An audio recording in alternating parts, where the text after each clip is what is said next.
I want us to move on. I want us to move on. Okay. And still on the sector. Now, in terms of our indebtedness, where we ended up, the issue of the indebtedness in the energy sector has been one humongous issue. Now, even with this, our DDEP and everything, it looks like we are yet to sort out the issues of the debt in that sector. The current finance minister told us that they've reached some agreement with some of the IPPs. We're told that the indebtedness in that area is close to $3 billion or so. Now, their chamber came out to say that we are not aware of this. They say, well, we are dealing with some companies. And we keep hearing of threats, and we keep asking about when this thing is really going to collapse on our heads and all that. Yesterday, we got a press statement from Sanon Asogli.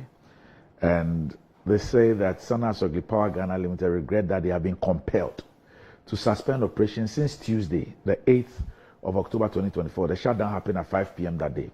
This difficult decision was necessitated by our inability to fund our operations. And please note this. It took the company 8 days after shutdown to inform the public. So they actually waited for 8 days before they informed us.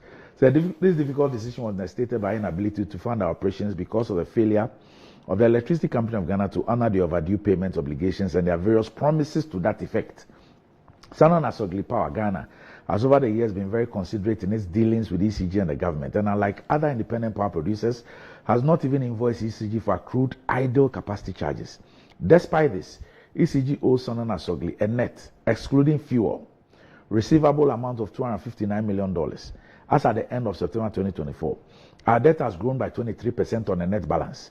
Between January 2024 and September 2024, and only 22.6% of the invoices for the period has been paid by ECG from the cash waterfall mechanism, which means less than a quarter of the invoices. We deeply regret the impact of this decision on the national power supply. We expect the Ministry of Finance to intervene for us to return to operations as soon as possible. Now, I link this to the PURC's document to the ministry. This whole issue about the cash waterfall mechanism and how many of these producers are not receiving what they should receive. And this is minus what they actually owed. You see, let me state this. The cash waterfall mechanism is like a basket. The size of the basket depends on what you put in. People not in the sector who happen to be government communicators and others have misled the Ghanaian people on the cash water mechanism. The cash water mechanism will not solve any problem to do with revenue accumulation or revenue generation. What it does is to more fairly and more transparently distribute what is collected.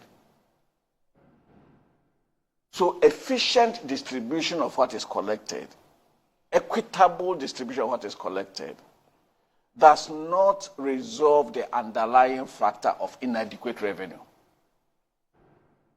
It is important that we appreciate that. Essentially, the power sector is under recovering cost. Essentially, we must know that. And the monetary and fiscal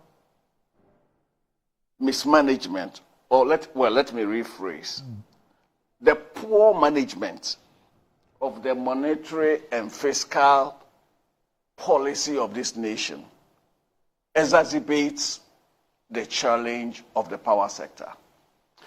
2023 audited accounts, ECG made a loss of slightly over 10.2 billion cedis loss.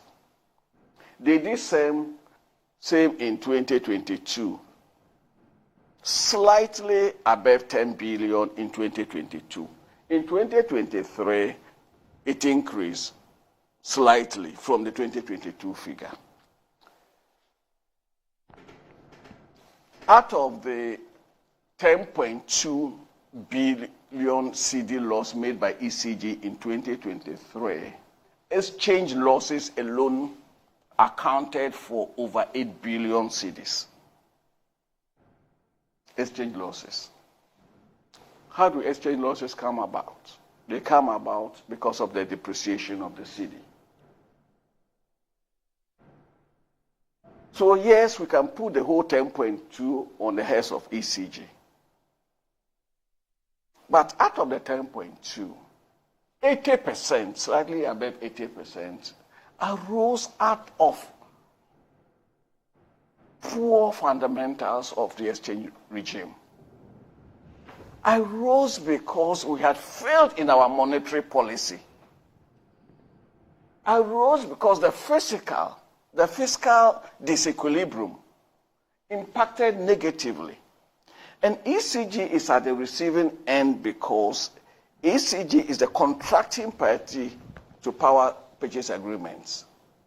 Power purchase agreements are denominated in USD, in dollars. 95% of ECG's receivables are denominated in cedis. So when arising out of poor monetary policy, arising out of weak fiscal policy, the cedi depreciates to the extent it has depreciated, ECG takes the bulk of the impact. I am not saying there's no room for efficiency in ECG. We recognized the weaknesses of ECG, especially in what we call the last mile. Which is what? Which is billing, which is collection, which is fault repairs. It was for this reason that the NDC government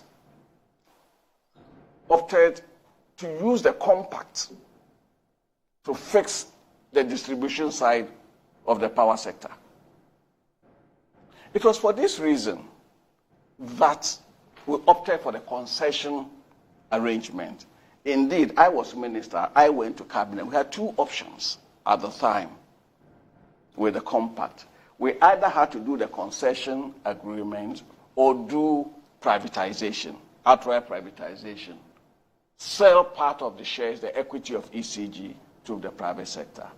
I went to cabinet with the memo and opted for the concession agreement. Fortunately, cabinet and His Excellency the President agreed with the position of the ministry that the Ghanaian state should still own the assets, but the management, the commercial management, should be given out in concession.